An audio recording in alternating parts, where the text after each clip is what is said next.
Բաժնեմ, ես դուք ասել եք, որ դուք աղոթքները շարունակելու եք նաև մայր աթոռում, այսինքն դուք նշել եք, որ սա մի գործընթաց է, որը տանում եք աթոռիկոսին հեռացման, բայց հանրային պահանջ չեք տեսնում։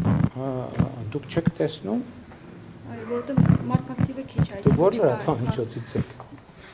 24-ից։ Դրա համար էլ չեք տեսնում։ Ինչու՞։ Հենց դե ես դուք կիմանաք։ Մեծ թվով մարդիկ Հա դուք եք դրել վերնագիրը, որ լարված իրավիճակ է։ Չէ, մենք չենք։ Լավ, վերջը։ Ես ուզում եմ ասել նաև, որ այս պատարակների շարքը շատ կարևոր է, որովհետև այո, ես այդ օրակարգը ձևակերպել եմ եւ բարձրաձայնել եմ եւ հետեւականորեն գնալու եմ այդ օրակարգով, բայց նաև սա կենթանի process է, որտեղ խոսակցություն է տեղի ունենում հանրության հետ, խոսակցություն է տեղի ունենում յուրաքանչյուրը ինքը իր հետ, խոսակցություն է տեղի ունենում Աստծո հետ եւ ասենք դուք եթե հարցնեիք, մոտավորապես հարցնեիք, ինչու ես որոշեցի գնալ պատարակների։ Ընդ որում առաջիկայում էլ եմ գնալու։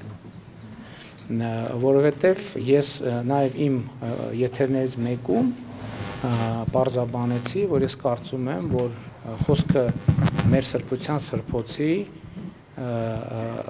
մայր աթոռի հոգևոր եւ բարոյական նորոգման մասին է,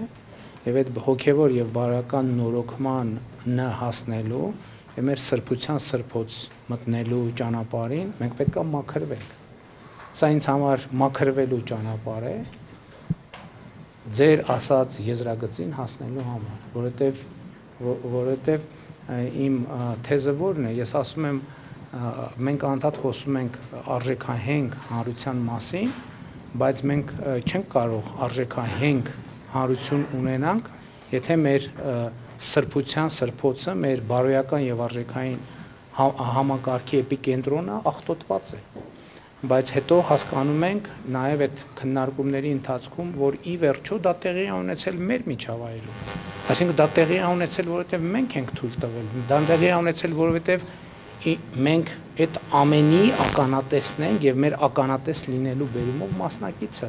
Ուրեմն եթե մենք ասում ենք, որ ուրիշները արժանի չեն մեր սրբության սրբոցի, իսկ արժանի չեն, բայց մենք էլ պետք է նախ արժանանանք։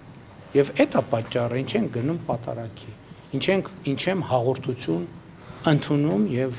շարունակելու եմ հաղորդություն ընդունել, որպեսզի իհարկե գնալ եմ մայր աթոռ դա, երբ որ բավարար չափով մաքրված կզգամ ինձ այն ժամանակ։